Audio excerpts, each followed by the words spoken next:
Okay, look, I know what this looks like. You clicked on the video because you saw a thumbnail with a cute anime girl and thought, oh, Matt has finally lost it. He's reviewing a dating sim.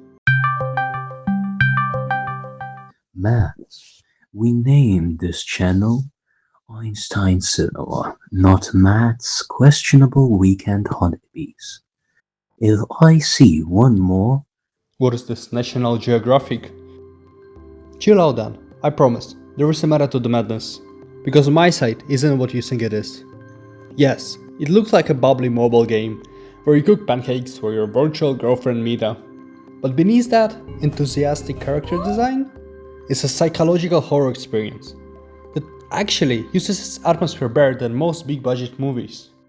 Let's have a quick recap on what happens in the game. So you start out completely normal, just playing a cute game on your phone. But out of nowhere, the game literally sucks you inside the screen and you wake up trapped in her 3D apartment. At first, it's all good Mita. She plays video games with you, she's nice, everything is great. But the second you try to find a door to leave, the bad Mita comes out, locks you in, and turns into a scary stalker. From there, it is the adventure of a lifetime. I don't think that's how the song goes.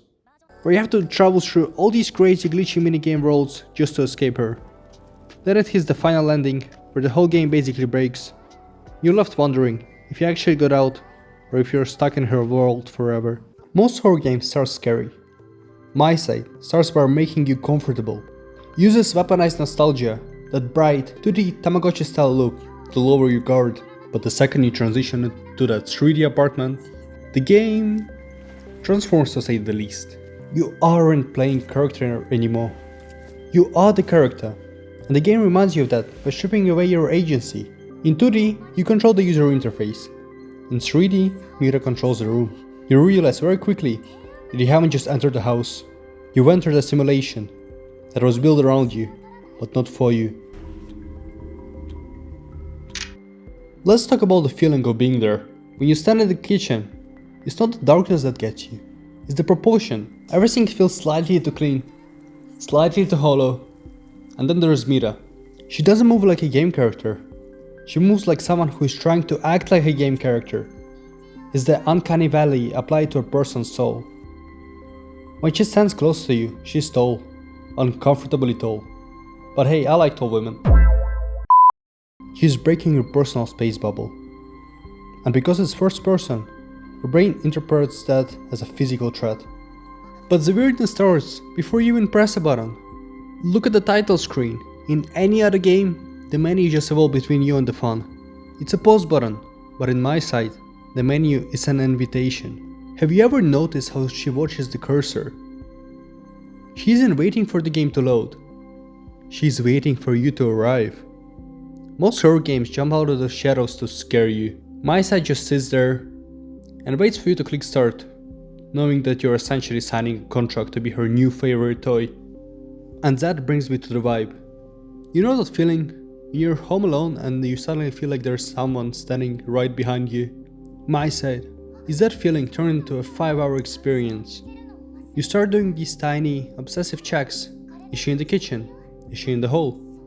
Why is she standing so close to the bed? The game stops being about winning and starts being about surviving the awkwardness of a digital girl with zero concept of personal space.